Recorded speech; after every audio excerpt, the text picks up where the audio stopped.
មួយគូចាំងសំបុកលើមេឃសំរោងសូរិយារះព្រឹងប្រហៀមចាប់ឈ្មោលចេញហារកចំណៃផ្ដែផ្ដាំភរិយាអូនថែរក្សាបុត្រថ្លៃកុំចោលសំបុកណាស្រីក្រែងគ្រោះភ័យធ្លាក់ដល់បុត្រស្ងួនយប់ហាត្រឡប់ចិត្តរន្ធត់ព្រោះឃើញភរិយា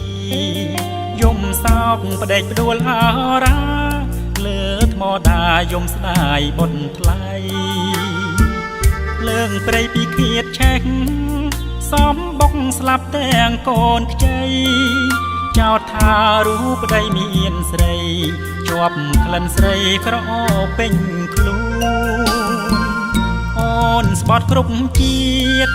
ស្មាលាមិនអើយជួបបងខត់ចាប់អូនមិនតន់នួនល្អងហើចូលភ្លើងព្រៃខុសហើយណាអូនបងមិនបានក្បត់ចិត្តស្រីម្ដេចមិនស្ដាប់បងនិយាយហ៊ានប្រឡ័យមិនពិចារណាព្រឹកមិញបងឃើញផ្កាឈូកមួយកំពុងរីស្រស់ហើចូលក្រេបក្លិនសំផងចឹកលំអងដោះលុបលៀងប្រានថ្ងៃក្តៅផ្កាក្តោបបើអើយហាយចេញមិនតន់ពេលល្ងាចទៅអាចចេញបានមេឃត្រចាំងផ្ការាជាថ្មី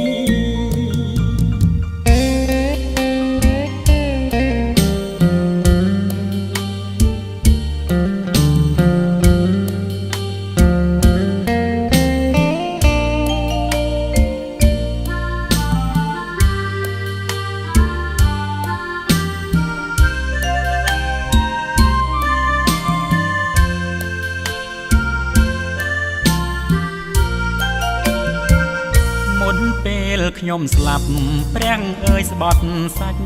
ចាប់សងទេវតា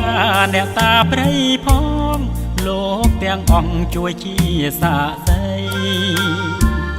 កើតជាតិណាបងសូមប្រាថ្នាជួបស្រី